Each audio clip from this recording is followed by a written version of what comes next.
the Sports Betting Network.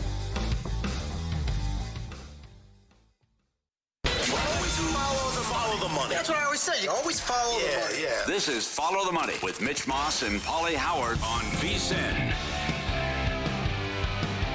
Yes, here we go. Follow the money. Paulie and JVT. Mitch out. Back tomorrow. Huge show coming up. Live from Circa downtown, Sirius XM channel 158. We'll get to the NHL playoffs in 10 minutes. We'll talk to Greg Wyshynski, senior writer, NHL.com, ESPN.com, NHL senior writer. Mahoney live from Madison Square Garden. Knicks and Pistons tonight. 2 games in the NBA, 4 in the NHL. NFL draft, in-pocket plays. I don't want to overreact. A lot to get to coming up. JVT, how you doing? I would say also, how you doing, but also a disappointing weekend to the start of the NBA playoffs. We only had one close game. Yeah, it was kind of a bummer. None of the games were really that tight. I guess Cavs Heat was okay. Like, the Heat were within 7 pretty much the entire way, and then let go of the rope at the end. But we'll see. We'll see if maybe these things can get a little bit better outside of the rematch or Game 2 that we'll see tonight between Clippers and Nuggets. It was a somewhat ho-hum weekend if you were really locked in like I was. So let's go. Come on. We're going to get back into this. Yep, under 6-2. And you had the T-Wolves blow out the Lakers. And then on the flip side, NHL, nothing but favorites, as every favorite has won and covered the puck line. So this opened as high as Denver minus 150 with the series price. Then it flipped. And Game 2 flipped as well. Denver opened the favorite. Now the Clippers are laying 1 on the road. Huge Game 2 for several reasons. Number 1, the adjusted series price. Nuggets are minus $1.30. They haven't lost since they whacked Malone, but I think we see it the same way. The Clippers blew Game 1. They had a 15-point lead. The officials got involved in the second quarter. They got a tough whistle in the second quarter. Harden was in foul trouble. I thought 2 ridiculous calls against Kawhi. But then, silly fouls, got out hustled, second chance points, and some lazy defense as well. And the Nuggets come all the way back to steal it, and going back to some lazy plays as well. They're up 1 with the ball with 30 seconds, and then Kawhi turns it over. And then Westbrook hits the big 3 as well. So you get that type of game from Harden. Porter does nothing. He's benched for Westbrook, and you still lose the game. So I would agree with everything you said about this and what we're going to look at. For Kawhi, I think it's going to be pretty interesting because it had been pointed out, I'm going to get the exact date at some point, but it had been pointed out on social media, this is the first game up at altitude for Kawhi since like 2021. And you kind of saw it play out. He didn't close out the first half for them, looked gassed, didn't really perform particularly well. Like you said, just a lazy kind of turnover at the end of that game when you're in a position to potentially clinch the contest against them. So I think that they're going to be a little bit better. Kawhi's going to be better. But you hit on something that stuck out to me, which was the way I framed it. Denver looked like a team that had won playoff games before, that had won playoff series. They were scrapping for every loose ball. It seemed like 50-50 balls, 100% of them went to the Denver Nuggets. The 9 offensive rebounds between both Aaron Gordon and Russell Westbrook was absolutely insane. But it goes back to, again, the Clippers were doing almost everything the right way, despite the fact that they had an offensive rebounding rate that was as high as it was, 32.7%. In terms of actually like points per missed shot attempt, Denver's metric in the game in Game 1 actually would have ranked to the 4th percentile. So, they weren't really still that great even at second chance opportunities. The Clippers were playing somewhat well throughout this entire game, but they've got to be better, and they've got to keep doing what they were doing. If you remember in the first half, they were using those high pick and rolls with Zubac. They went away from that in the second half. They weren't really using them that much. It's a big reason why Harden got off to the start that he did. You would think that they look at those issues and fix them here in this spot. The question is just, do you buy at the top of the market and lay a number, which was 2.5 at close in Game 1. And it's priced in kind of like must-win territory, too, which I won't go that far. But it's Zubac missed easy bunnies. You got the gift where Joker misses 2. When does he miss 2 free throws? 2 big free throws. Down the stretch, right? And then he's open for a reason, wide open. But Westbrook hits the big 3 and puts him ahead. And then he got the steal and the deflection late that went out of bounds when they were up 3 as well. It was just a game you can't lose, though. You can't lose a game like that when you're going to steal Game 1. And the fact that Denver, who doesn't have a bench, they had more bench points than the Clippers, which I couldn't believe. So a lot of these guys have to do a better job. But one thing, a lot of things here about Kawhi. So the last 2 years, he hasn't been able to finish a first-round series. But since the break, averaging 25 a game, and his prop is 24.5 tonight with points. He's shooting 52%. He's shooting 44% from 3. So it's been old Kawhi here, and a big reason why they closed 19-3 in the regular season. But with the top 5 offense against the top 5 defense and how well they played, and then the other knock was, well, I don't know what I'm going to get out of Harden. Well, he's been horrible with his postseason failures, right? Yep. So, again, I get that type of game from Harden. I'm up 15, and I still blow the game. I think, actually, Harden's going to be a guy to potentially play on these point total props throughout the series. They don't have anybody for him. Mm-hmm. Christian Brown's like your best option, and he doesn't have the size to actually match up with him physically. And then there's nobody else that you really trust on ball that you're going to be able to shut down Harden. It's a big reason why he had 32 points.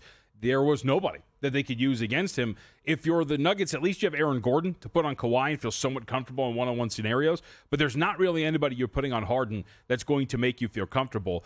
When you talk about some of these pick and rolls, again, going back to what they need to do, I mean, you're talking about putting Jokic and Christian Brown in a pick and roll defensively. Like, that's a matchup that should work in your favor and Harden should thrive on. I think you should have a pretty strong series here, regardless of the postseason failures and clutch time issues, which, by the way, he was pretty clutch throughout that game. Like, even in big moments, he was hitting shots. Yeah. And so I think that this could be a good series for Harden. But you mentioned the two key things. First off, Kawhi. Can he score? Can he be more effective? Only 22 points. The other is, like you said, the bench was not great. Batum hit some wild threes to keep him into that game, and that was really good. Got some Ben Simmons minutes. Yep, but Simmons was he's nothing on offense. He's not looking to score. He took one shot attempt, and every time they put Bogdan Bogdanovic out there on the floor, it was bullseye. We're going right at you on defense. Every single possession he was on the floor, it seemed like Denver went after him defensively, and it worked out really well for him. So the bench has to be a lot better, especially getting some sort of offensive production, because you got nothing for him. How about Joker props? And this is great. You can bet most points, rebounds, and assists every game and every series. But again, is Zubac going to do a better job on Joker, and do you think he's just going to put up ridiculous numbers as well? And I don't know what. Porter's 12.5 tonight. I mean, maybe he stays in the doghouse and they don't play him that much. I mean, maybe for one more game. Westbrook had 34 minutes to his 26. They closed the game out with him. He obviously, like you said, he hit the corner three to really put this thing over for him and help force overtime. But, yeah, like I would – unless you see a change in terms of the way that they're doing things, I would not be surprised if Westbrook earns more minutes again than Michael Porter here. Now, that doesn't necessarily mean he's going to go under his point total prop, but I still think it's a possibility because Westbrook, I think, is one of those guys that you're going to use until it blows up in your face. And look, the Clippers benefited from it. Remember, 2 years ago when they went to Phoenix and they played, they won that game 1. Kawhi was great, but also Westbrook was fantastic in that series for the Clippers 2 years ago when they played him. So, but how did it go? You're right. But how did it go last year? You know, of course, and then last year was great. I mean, people giving him all his flowers. He was 5 of 14. Oh, he was all over the place. He took a ridiculous shot late when he shouldn't have. Yes, he took ridiculous. So like, you got to live and die with whatever Westbrook gives you. But in terms of the dynamics between him and Porter, like that's going to be one too where. You know, like there's some player prop matchups you can find out there. It'd be interesting to see if they would ever hang a Russell Westbrook versus Michael Porter matchup, because that would be interesting to see points wise. I think Westbrook is going to be the performer until you see otherwise. He's also what he helps with too is he is a more aggressive rebounder than Porter Jr. is. Yeah, I mean, he grabbed 4 offensive rebounds. He's going to give you second chance opportunities. That's right. Yep. That's the second game at 7 Pacific. The early game is Detroit and the Knicks. You can read go up VSiN.com. Von Tobel previewed every Eastern Conference series, and you went over 5.5 total games in this one. That's a tough beat. Detroit is up 8 in the fourth quarter, getting 7, and then here comes the 21-0 Knicks run where everything was going in. Payne's hitting threes, the Garden's rocking, Brunson gets the and one. Nothing went right for the Pistons, and the Knicks win and cover. And now the adjusted series price is high as $7 on the Knicks. They're laying 6.5 and 220 the total. Is it just going to be the lights are too bright and this team doesn't have enough experience?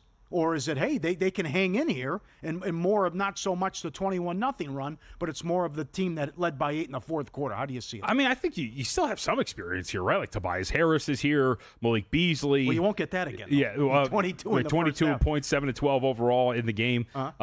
But you have Malik Beasley, you have Tim Hardaway Jr. Like, you've got guys who at least played for a while. Now, a good part of the rotation, your point, though, is the first-timers, including Cade Cunningham, Asar Thompson, Isaiah Stewart, so like Jalen Duren. These are not guys who have played in the postseason. But, like, Paul, they were in that game the entire way until that 21-0 run, and those were a lot of bad mistakes. They had a turnover rate of nearly 30% in the fourth quarter against them, and it was boneheaded turnovers. How about the 5-second violation to start the fourth quarter? Incredible. Missed shots. I think Asar Thompson at one point missed a dunk or whatever it was in that quarter, too. Like, they should still be competitive, and I still don't trust this Knicks team defensively. Like, they're still middle of the pack with their half-court defense. They don't really have, like, a true match for Cade Cunningham. OG Anunoby's, like, the best option for them, but Cade especially in the second half, 8 against them. Like, they were in that whole way until that 21-0 run. I would trust that the Pistons team that stayed inside of this number for a vast majority of that contest still shows up today, and they're live to stay inside of the number. I thought $4 was outrageous. Yeah. At the beginning of the before? Yeah. I would agree. I have a small play on them to win the series. So I thought number-wise it was worth the play. It's why I bet over 5.5 games, too. I think it's going to be competitive. And, like, you talk about, like, a tough one to take. I mean, if they take game one, I'm sitting great with a over 5.5 games, feeling relatively good about how that thing's going to go down. But that was a tough one for Detroit. They got the shooting, though, man. Yep. I would look at Beasley props over and threes as well. And you wrote in the preview about how well Cade had played against him. He did not play well in game one, but he did well against the Knicks in the regular season, averaging 38 and 5. His prop is, points prop is 27.5 tonight, that he can go over and bounce back, and he averaged 26, 6, and 9 on the regular season. But I'm with you that I don't trust the Knicks defense either. But the others were great, and you didn't get much out of Bridges. Cat was energized. Well, I was going to say, Cat, well. I think you're actually looking at over 1.5 threes for Cat, too. That was one of the things that I thought, like a 12-1 to lead the series in three-point makes. That's not going to happen because Beasley hit 6 the other day. But he is capable of hitting more than just one three-point shot, especially the way they're playing him on defense. Deep dive in all the props coming up later in the show as well. 4 games tonight, NHL playoffs. Again, favorites 5-0 so far, and they've covered the puck line in every game. Some numbers on the LA Kings and Hellebuck that you won't believe coming up next on Follow the Money, VSiN, Sirius XM Channel 158.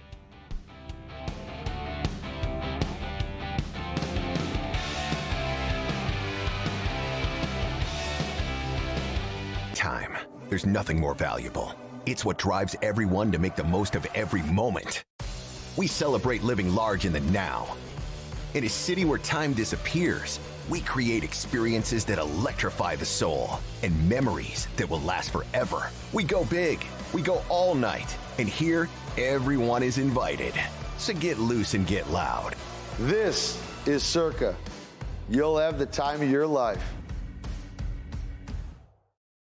So, Paulie, have you had a chance to read the VSiN Daily yet? Yeah, came in at 3 a.m. What's Bill doing up that late? Well, rumor has it, it starts off with a 12-hour meditation session.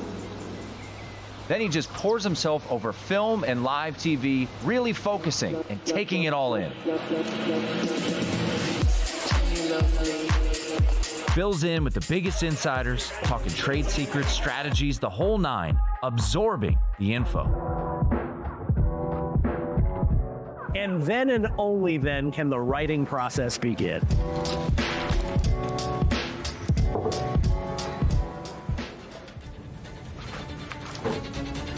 In Las Vegas, Bill's late night becomes your early morning. Wake up to the very latest betting insights in your inbox with the VSiN Daily. Sign up for free at vsin.com/newsletter. Coming up on the next edition of Follow the Money, Indy Jeff Seeley will be on the program, giving out his best bets for the upcoming Zurich Classic. Jonathan Davis in town for Knights and Wild Game 2. He'll give out his best bets and player props in the NHL playoffs. And the owner of Circa, Derek Stevens, with the draft right around the corner, and recap a busy weekend as well. 3 playoff games in the NBA, 4 playoff games in the NHL. Follow the Money, 4 to 7 Eastern on VSiN, the Sports Betting Network, and now on Sirius XM Channel 158.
This is Follow the Money on VSiN. Great night in the NHL playoffs, 4 games. I think the big one is out in L.A. with the Oilers and the Kings for the 4th straight year, although the Kings finally have home ice. I know you had Dennis Bernstein on, and Dennis picked the Kings to get it done. A lot of people are picking the Kings, and Edmonton is a $1.30 favorite to win the series, but the Kings are a $1.30 tonight in Game 1. Since the deadline, the Kings are 17-4 with a plus 41 goal differential. They are horrendous on the power play, though. That's something to keep in mind. But top 3 going back in shots per game allowed, goals, scoring chances allowed, and save percentage and high danger chances. Offense, they're either top 10 or just outside in shots per 60, scoring chances, and high danger chances as well. And they finally have goaltending, where Kemper is 31-11 with a goals against of 2 and change and a great save percentage. We know the issues with Edmonton and Skinner, although you get one win away from winning the Stanley Cup. But can you trust Skinner and their defense with Ekholm out, and that you're bottom 10 in save percentage as well? Are you there? Are you this would be the first time, if they can win, since 1989 and Gretzky, that the Kings can beat the Oilers in the playoffs. I know that it's not the same Oilers team, right? We talked about this with Bernstein, and you hit something that bothers me when you look at some of the metrics is the power play numbers. I also thought down the stretch, the Oilers, if you look at some of the other, like they were actually generating high danger chances at a pretty high clip down the stretch. Weren't playing their best hockey, but still coming into it looked pretty good on offense. I just can't really, I think, reading what I have and talking to smarter people than I when it comes to hockey, can't get there from the price standpoint. It seems like this is much closer on paper than what this minus 130 is, and it seems like this is more about the reputation of what this Oilers team was, especially last year, than opposed to where these teams are accurately at this year. Seems closer to like a pick as opposed to minus 130 without home ice here if you're Edmonton. Yeah. So 27th on the power play. Special teams could decide it. Edmonton, dangerous power play with 2 of the best players in the world. And Kings, second fewest goals allowed on the season. Maybe the home ice is the key here. I like the Kings though, and I bet the Kings to win the series. Oh. It's going to be a great series, but I think Game 1 tonight's pivotal as well. That the fact that the Oilers have been on this bad funk, and LA's been playing great hockey for a couple months now. Yeah, well, and we hit on with his Bernstein, which was like, and I even asked him like, how important really is home ice in general in some of these series, and he said like maybe not until Game 7. You know, like if you have a Game 7 at home, maybe that really matters. But the way these goaltenders play really do slant series in either direction. Doesn't really matter where you're playing until you get to the final game. Okay, all right. I'm glad you went in that direction too. So I'll rip the schedule at about an hour. It's incredible it's a garage league, what Bettman does with the schedule every year. But this is Game 2 tonight with the Jets and the Blues. Winnipeg somehow won and covered the puck line. And they got the empty net goal as well. They were losing with 10 minutes left, and it was tied with a minute left, and they win 5-3. But there's 3 things working against the Jets, and we're rooting for them. Number 1, Canada curse. Canada hasn't won a cup since 93. Number 2, President's Cup trophy curse. And Hellebuck in the playoffs. He wasn't bad in Game 1. The second goal wasn't his fault. They could have cleared the zone 3 times. It was ridiculous to give up that second one. The last 2 years in the playoffs, he's 2-8. He was a sieve last year against Colorado. He's atrocious. Couldn't stop a beach ball. Since the Western Conference Finals against Vegas, going back 18-19, he's 9-19. Career in the playoffs now, he's 19-27 with a goals against of 3. And also in the last 2 years, the save percentage is .878 and 9.8 more goals than expected. Remember what Subban did when he called them out with the 4 nations. Yeah. But I don't care about the regular season and your Vezina trophies. Win a big game. And up to this point, he hasn't been able to do it. So they got the big win even though they played well. They're so good offensively. They're number 1 in goals. They're one of 3 teams that are top 5 in both goals scored and fewest goals allowed. But the power play's number 1 in the league. They were awesome offensively, and even though they didn't play well, they still got the win. The thing that would concern me, though, of what I said about postseason Hellebuck, is also the Blues have been playing playoff hockey here for a couple months. So when I like to look at these series, especially in hockey, I generally gravitate toward some of the metrics when it comes to these even strengths, and it's really how I handicap it going forward. And if it's going to play out again like it did in the game one, I mean, Winnipeg at even strength kicked the crap out of them. When you look at a lot of these different metrics, shot share well in their favor. Yeah, Blues, two of the goals are on a power play. Yep, and when you talk about the expected goals for at even strength, very much in their favor. They doubled them up in high danger chances when they were at even strength as well. And so if you're going to be able to dominate those even strength minutes the way that Winnipeg did, I feel like this is one where they could, again, kind of control this game and maybe even control the series if the ice is going to be slanted in that direction. Because on 5-on-5, they were clearly the better team, and there's not really anything you can pick at when you look at the profile and say, oh, yeah, no, like this is something they didn't really generate anything. No, like this was a sizable win for Winnipeg at even strength, and I think they're going to be able to continue to do it. Yeah, tonight's huge as well. All time, you go up 2-0. We are 86% to win the series. They beat St. Louis 4 out of 5 on the season. And they're at $2 tonight. The total 5.5 under minus 140, and the adjusted series price is as high as $4.50. It's $4.50 here at Circa. Then we start with Montreal and Washington. Everyone wants to point to the similarities, and our guest, Greg Wyshynski, will talk about it as he previewed the series. Well, he did pick Washington in 5, but he said there are similarities here to 2010 when it was also a 1-against-8, and Montreal shocked the world and upset Washington as a big dog. The series price is Washington. Now, this is interesting because Jeff Davis, who works here at Circa, does a great job with hockey. He told you New Jersey had no chance against Carolina. They were as high as 380, I think, 350 on that series price. And Carolina took them out. It was men against boys. He only makes Washington 260. They're 320 at DraftKings. So that shows you the respect he has, or maybe the luck factor with the Capitals. They were great all year in goal. Thompson was phenomenal. You got the Ovechkin story. We know about the postseason issues they've had as well. Montreal, 22nd in goals allowed, and they don't do much offensively either, and they're 21st on the power play. Maybe 320's too high, and I would respect Davis here with his price, 60-cent difference. Washington, $2. 6.5 the total at DraftKings under minus 130 for game one tonight. Also, the same thing comes into play here, though, where Washington relaxed down the stretch and Montreal's been playing playoff hockey for 2 months. Yeah, that's my thing. Is like, well, Washington, clearly, when you look at their last 10 games, like their even strength numbers are pretty mundane, really average across the board from everything from like expected goals to shot share and the like, but how much does it matter that you had to come into this and we're just like, all right, we've locked things up, we're ready to go, and now we're just going to start to ramp this thing up again? The last few games were more about chasing the record for Ovechkin than it was about actually playing high-intensity hockey, and now you get a team that was fighting for their lives to take this on.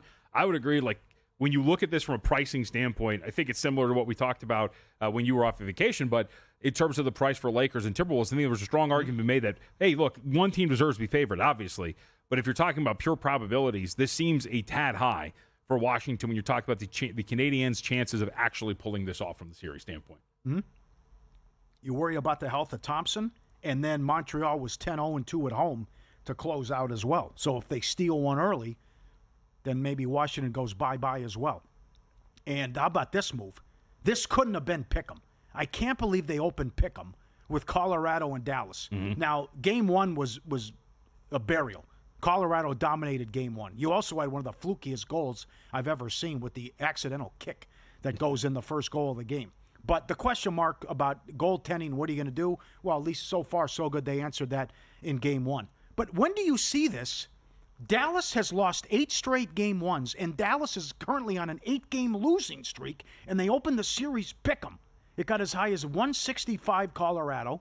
Colorado takes them out, vicious beat on the under. Colorado takes them out 5-1 in game one. Now they're $1.50 tonight.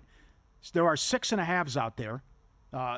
Most 6s, but there's a 6.5 at DraftKings. Now the adjusted series price minus 350. The only thing that scares me here is everyone picked Colorado to win and picked them with ease. I think you can make the argument that Dallas is a little bit live, especially from a Game 2 standpoint. You go back to Game 1, and again, like shot share, it was in favor of Colorado, but everything outside of that, it painted a pretty tight picture when you're talking about even strength. Expected goals 4, there's like a minimal difference between the two teams. 211 for Colorado to 209 for Dallas. You talk about high danger chances, dead even. When you're talking about even strength and how they generated those, Colorado was right there, 9-9 each. So if those things, if the fluky nature of hockey goes maybe in a different direction, we're talking about a much tighter game, I think, at the very least. So I would actually gravitate toward Dallas here in Game 2. At the very least, if the essentially price a must-win, right? Well, it is a must-win. Yeah. You can maybe look at plus 1.5 goals if the price is right enough for you. But I think that Dallas is going to be pretty live here in the second game against Colorado. What would you lay there? It's $2. I mean, they'll take the goal and a half. I think I would hope for anything under. Yeah. I think like $1.75, $1.80 would be fair enough. Okay. It's a very popular play. Yep. That doesn't mean it's going to lose, but it just seems like it's too easy. I mean, how game one went, they've lost 8 games in a row. And not only, forget about this year, most people are picking Colorado to go to the win the whole thing. NBA playoffs are here. So is the VSiN Killer Sports NBA Playoff Challenge. We've invited 15 sharp minds from the world of VSiN and Killer Sports to go head-to-head, 38 picks each from the start of the playoffs all the way through the finals. That's a total of 570 playoff picks, all available to VSiN Pro subscribers. Everything we want through August 1st, including this, for $59. VSiN.com/subscribe to sign up today. 570 NBA playoff picks. VSiN.com/subscribe. The biggest surprise over the weekend may have been on an NBA pregame show next.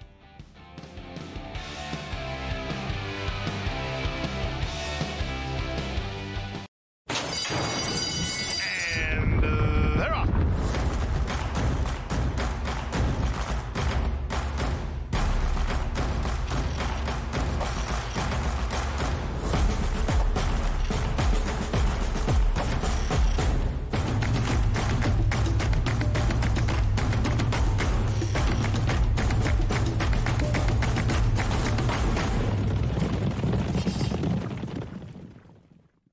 From the Masters to the Derby, playoffs to the draft, we have your summer covered with a VSiN Pro subscription for just $59 until August 1st. That means expert picks for every major event, exclusive betting splits from DraftKings and Circa, 24/7 video access on the VSiN Watch app, as well as betting guides for the Kentucky Derby and the NFL. Sign up now at VSiN.com/subscribe for just $59 and join us on the Sports Betting Network.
This is VSiN, the sports betting network.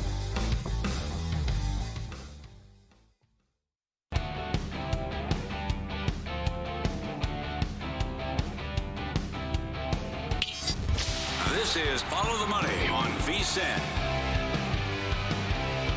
Win-lose coming up in 10 minutes. Some vicious beats over the weekend. And Greg Wyshynski, ESPN.com, to talk NHL playoffs as well. Also go out to the Garden in an hour, talk to Brian Mahoney after the Garden was on fire as the Knicks win Game 1, Game 2 tonight coming up against the Pistons. A lot of people had their feelings and their wallet hurt by what transpired on the pregame show yesterday on TNT, where they announced the finalists for all the NBA awards. Yeah. Were you, livid, outraged, pissed? Did you expect this? Dort, not even a finalist for Defensive Player of the Year. I love what Hartenstein said after the game last night. Apparently, we have to get a podcast. So that's the thing. I'm more shocked, and this was pointed out yesterday by many people, including Tom Haberstroh, who pointed out, let me get the exact wording of it. OKC went 68-14 with the largest point margin in NBA history. They had one finalist for the awards market. Yes, well said. Right? And it was Shai Gilgeous-Alexander. Yeah. It's amazing watching that and seeing all of these names and not seeing more than just one OKC player. And to me, that's where I kind of was a little indignant. There were guys like Lou Dort and others that were deserving of more recognition for their awards. And the fact that the voters could not do enough to actually get some of these guys on there, I think is pretty shocking, to say the least. I couldn't do, I'll say this every year. It's the same thing I do with MLB TV, but I buy it every year anyway, which is I'm not doing this again, right? Like I'm not betting the awards. Out right. I'm not buying it. And every year I'm like, I'm done betting these awards. It's so stupid. They never have any idea. It's never exactly what the award is. And I'm sure I'll say it again next year when I get burned. But I was surprised at some of the finalists, including the fact that only Shai was the lone Thunder that got some recognition. Yeah, and I'm repeating myself, but again, last year you gave it to Gobert because he was on the best defensive team by a mile, even though Wemby was the better player. And if you want to talk about intimidation, and I saw several game after game, guys would turn down 2-on-1 breaks because of the intimidation factor. They didn't want to go against him. And they gave it to Gobert. So here you have this elite team defensively and so many studs, and you can't even get them to be a finalist, and it's Daniels, Green, and Mobley. And then Mobley, Mitch is right, Mobley gets played off the floor when they play the Celtics. Zubac, actually, Tim Bontemps, ESPN.com, voted for Zubac. He's not even a finalist either. Yeah. And he was getting some support. I mean, that surprised to me. I thought Zubac was actually going to make the finalist, and I didn't think that many people were going to have enough for Dyson Daniels that he would make the final three. Because, again, you talk about best player, best defensive team. Dude, he's been their backstop all year long. They're one of the best defenses in the NBA, and it's in large part due to him as a rim protector, the ability to stay on the floor, his rebounding. I was surprised that he was there, or he was not there for Defensive Player of the Year, but he was there for Most Improved Player. And, in fact, Dyson Daniels was a finalist for 2 awards. So I'm curious to see if he wins what he wins here, because he's a finalist for Most Improved and for Defensive Player of the Year. Yep. Sixth Man of the Year was kind of surprising to me. I think it should. Okay, how so? I think Beasley should win the award. I think even though the odds. What? I think he should too. Yeah. That's going to be curious to see if he's going to be able to take this thing home. The third place was I was going to see who was going to come in at third. Ty Jerome had done a pretty good job all year long. Mm-hmm. So I'm assuming he's the heavy favorite to finish third. And it's just whether or not Malik Beasley gets enough here to usurp Peyton Pritchard for an award that I think many people chalked up as his really early in the year. How about MVP? I know 3 people who've said they voted for Joker. I know. I think in the 60, 10, and 10 game put him over the top. I think he's got a chance. I think he does too. I think the odds are wrong. Yeah, I think too. We're wrapped up in the final straw poll, which the votes were submitted for the final straw poll prior to the game that you're referencing. The other point that should be made is, remember, the straw poll does not include, it is not the voters. It is not all of the voters. Some of the people included in the straw poll do not have a vote. I don't know the degree or the number of voters who don't. So it is a somewhat accurate representation of how the award's going to shake out. It's never been wrong, but I will say to the degree to which maybe this is in favor of Shai, I think is not as strong as many believe it to be. And I do think there's a lot of people out there. There's been some that have vocalized it. I think like Bill Simmons was one that said, like, I'm leaning. I'm going to the Jokic season. So he did. We'll see. He's on record. Yep. So was Russillo as well. How about Coach of the Year? Is it Atkinson or Bickerstaff? Detroit first. It's hilarious because they fired Bickerstaff and they brought in Atkinson. Then they get the 1 seed, but Detroit's the first team in NBA history to triple their win total from the previous year. I mean, I don't know. So both of those guys obviously deserve it. They're finalists. Actually, when I saw Udoka, and I've got Udoka at like 450 to win Coach of the Year, maybe I'm looking at this the wrong way because I have this ticket. He solidly won the 2 seed in a conference that is littered with parity and a bunch of teams who people keep pointing to as the best teams in the NBA, not named the Houston Rockets. And yet there was one other constant in the Western Conference outside of Oklahoma City, and it was Houston. Udoka's did a great job. He's also did a great job in terms of developing his own young talent. Amen Thompson's part of awesome. Right. Amen Thompson's great, and Ime Udoka deserves credit for being able to develop him as well.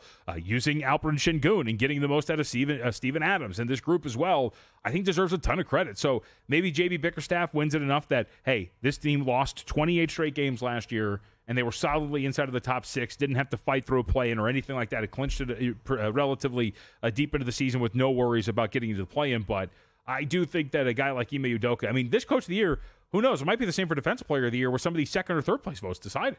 Could be. Okay. So I think Beasley should win 6th Man of the Year. I think the odds are wrong. I think Joker's got a chance, and the odds are off for MVP.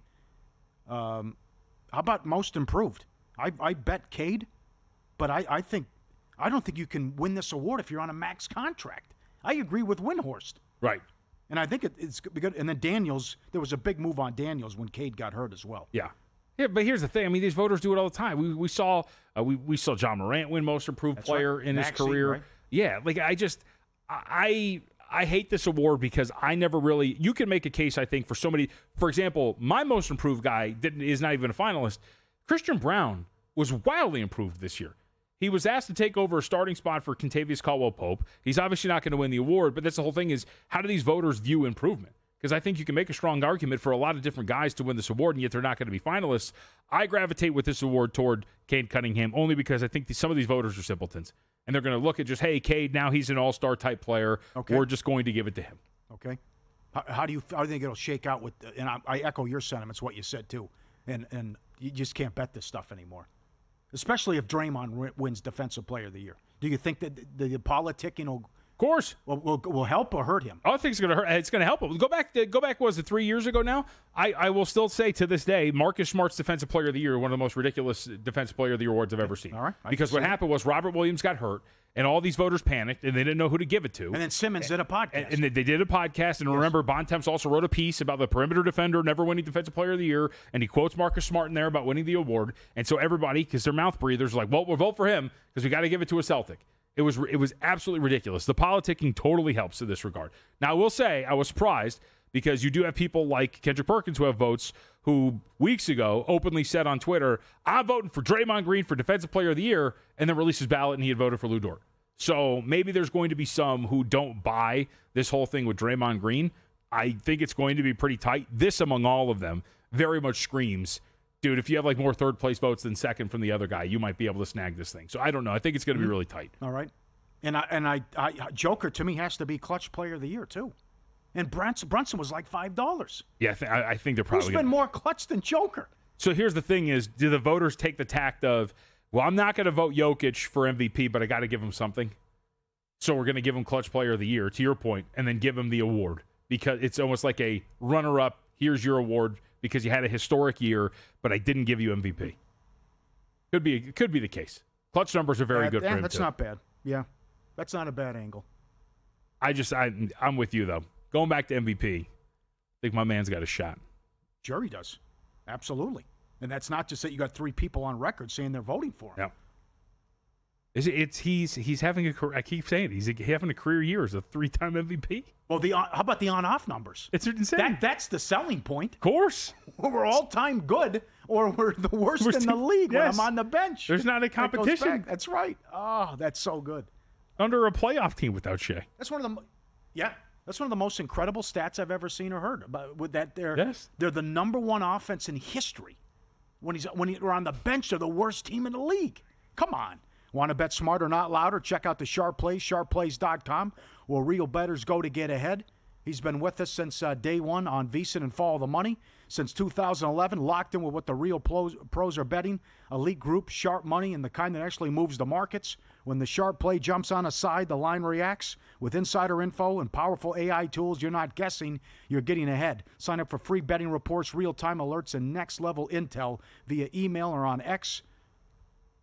Lead it. Don't follow the crowd. Sharpplays.com. Respected, watched, and feared. That's the Sharp Plays. Sharpplays.com. Great to have him aboard, and we know him since the early days. You know, he's phenomenal. He started Mr. Poison and all the great numbers that he's always had going back since 2011. Up next, we'll get to win some, lose some, and we'll kick back and forth some NFL draft props, and if we know the first 5 picks. And Circa did a great job putting a lot of stuff up, and there's been significant movement as well, which we'll get to. And then Wyshynski at 2 o'clock Pacific, Mahoney coming up later in the show as well, and some vicious beats over the weekend. All that coming up straight ahead. Live downtown Circa. CircaLasVegas.com. Follow the money. VSiN.com. Sirius XM Channel 158.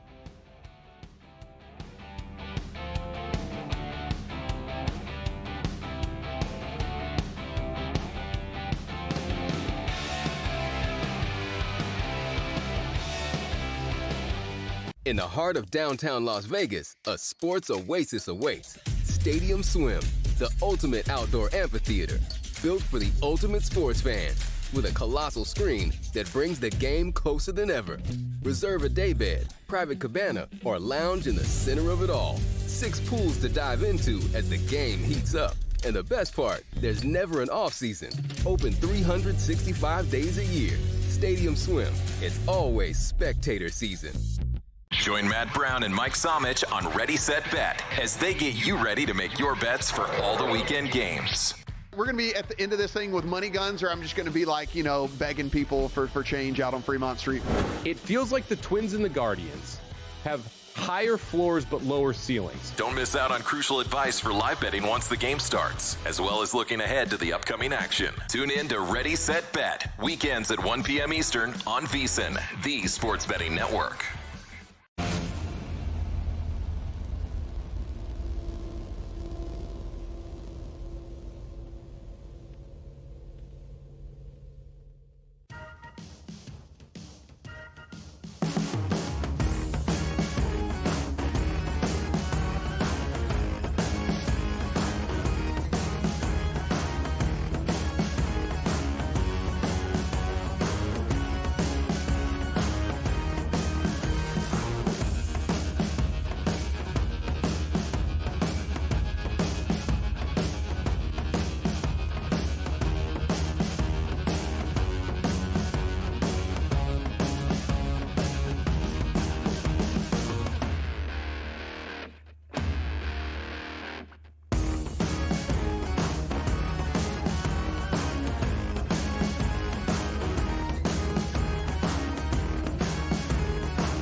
Or was it a rough one? Well, they can't all be winners, can they? Loser! You're a loser! Paulie Howard recaps the night in sports betting in Win Some, Lose Some. Let's start with a lot of soccer. Why not? And for the first time, I think we go Bundesliga.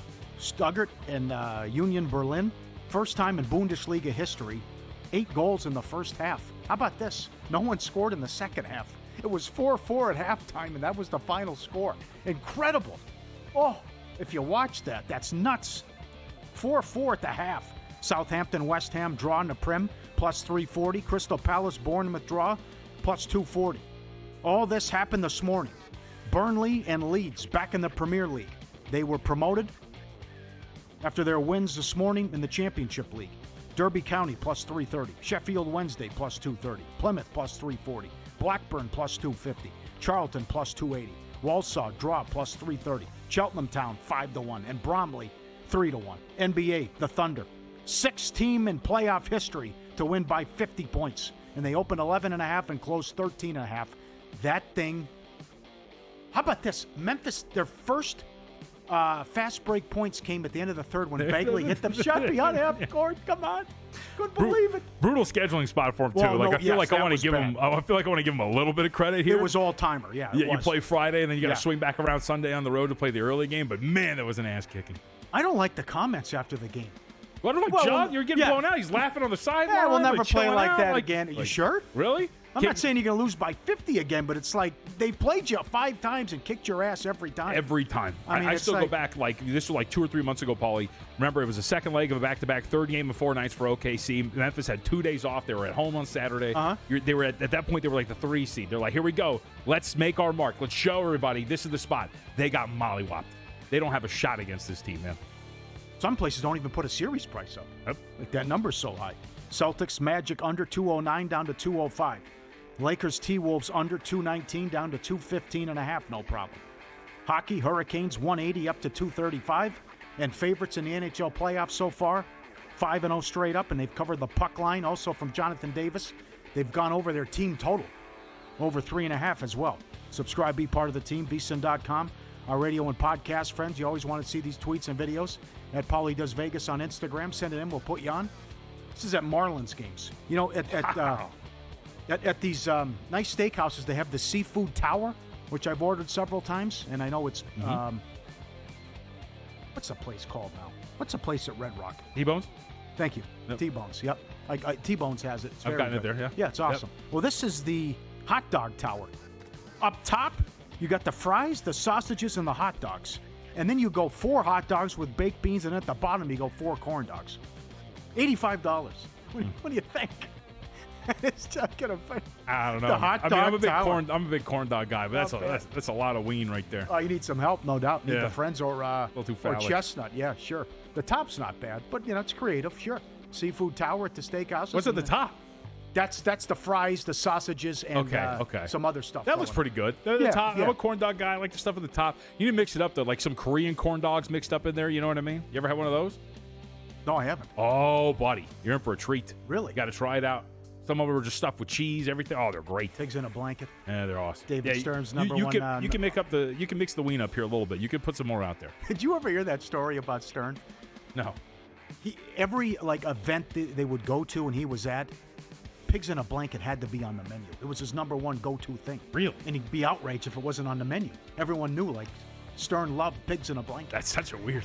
I know, of all things, right? Sure. How about this? Look, they got the dog video here. Look at this. All right, I'll pretend to dip it in dip the nacho in. No. Dip it. There you go. The dog won't eat the chip unless you dip it. Dip that sucker. The pump fake twice. He's not buying it. Smart guy. It's like, no, dip the thing. This does remind me. Put the chip in the dip, and there you go. Now I can eat it. I am constantly impressed by dogs' ability to sniff out medicine whenever you give it to them. With pills and everything. You could wrap it up in 1,000 pounds of meat, and they will find that sucker and spit it out every single time. Isn't that incredible? Yes. Right. I'm going through that right now with Jordan. Oh, yeah? I put the pill in the turkey, and then he eats the turkey, and then, whoop, I look, what's the pill on the ground? It's amazing. Right? It is. Doesn't matter what you do. Yeah, or if you're going to give them a bath that they hide. Yep. Just you turn on the water, and they call their name, and they go hiding in the corner. Dallas Stars. They've lost 8 game ones in a row, and they're currently on an 8-game losing streak. Game 2 tonight with their season on the line. Has this ever happened before? You got a team in the playoffs that's lost 8 in a row. New Jersey's lost 7 game 1s in a row. And the Pistons have lost 15 straight playoff games. Their last win, the 2008 Eastern Conference Finals. You can't be serious. Oh, the bad beats. Devils Hurricanes, first period over. Carolina scores 2 minutes into the game. Nothing the rest of the way. Blues, plus a goal and a half. Tied with 90 seconds. Of course, Winnipeg scores against the empty netter. Stars Avalanche under 5.5. No score in the second period. 3 goals in the last 7 minutes. How about last night out here? Under 5.5 and the Wild plus a goal and a half. That was ridiculous. They scored with 1/10 of a second left. I don't even know why the guy shot it. From the other end of the ice, VGK, and you know everyone bets that here. Of course. In town, they love their Knights, and they laid the Knights on the puck line, and with 1/10 of a second left, they win 4-2 as it goes in. Pistons plus 7. They led by 8 in the fourth quarter. Here comes the Knicks with a 21-0 run. And Saturday in Major League Baseball, Williams blew a 4-run lead for the Yankees. How about Philly's run line? It's 11-4 in the ninth. They won 11-10. The Nationals on the run line, 12-2 in the seventh. They won 12-11. Get out of here. Crazy. Time to plan your Vegas getaway. Derek Stevens giving you 15% off at 3 great properties, Circa, The D, and Golden Gate. Whether you're lounging by the pool, which we'll be doing Thursday with Dr. John, for the draft, or all the excitement Vegas has to offer at the best sports book in the world. Code VSiN15. Book your stay now. CircaLasVegas.com. Code VSiN15 to get 15% off. Your Vegas adventure starts here. CircaLasVegas.com. Okay. Do we know the first 5 picks of the draft? I'm going to say no. Ward, Hunter, Carter, Campbell, Graham. What do you take umbrage with? So I think the top 3 are pretty solid. After that, I think it's open season. There's been talks about Membu maybe being the first offensive tackle selected. That's if the Patriots even go offensive line. I have a great source that the Giants are taking Carter, assuming Hunter goes to the Browns. And I mean, that's best player. It's only like $3. So sure. He's saying lock it up. So I have a great. So go ahead. So I would agree with that, but I think at 4 you start to get some questions. I mean, whether or not the Patriots are going to go with the offensive tackle, everybody expects them to, or maybe Membu is the other one. There is a chance that the Patriots, a team that is in desperate need of skill position talent, actually go, you know what?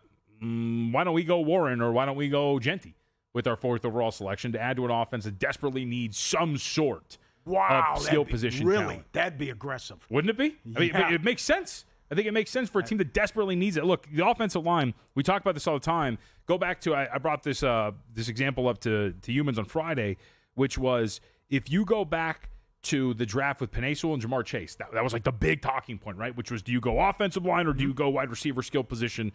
But you can get you can't get a quarterback in the later rounds. You can get offensive linemen aplenty in the later rounds, especially for a team like the Patriots who are at the front end of that second round. Like, I think you could do something where maybe you try to make a splash, get something for your young quarterback, and then go and get the protection a little bit later. So there's a chance that happens.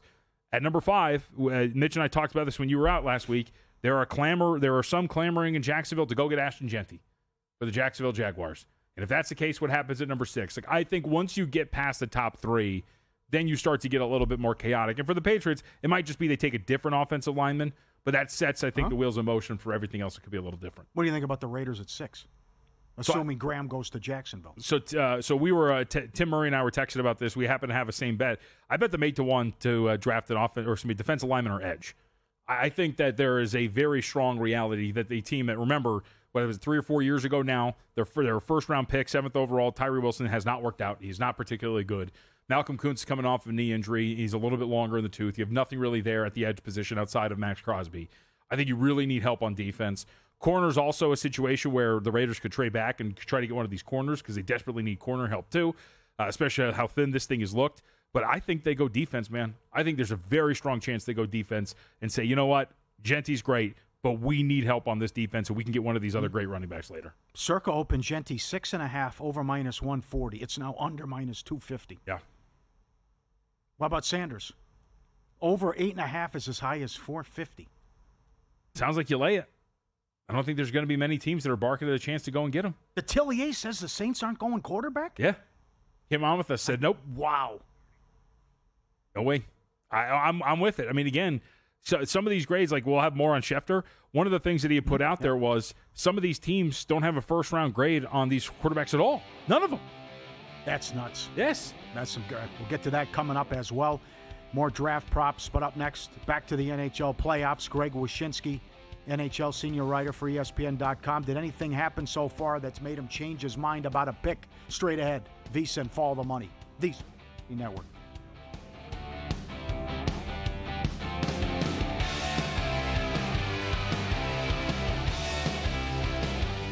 And we're out.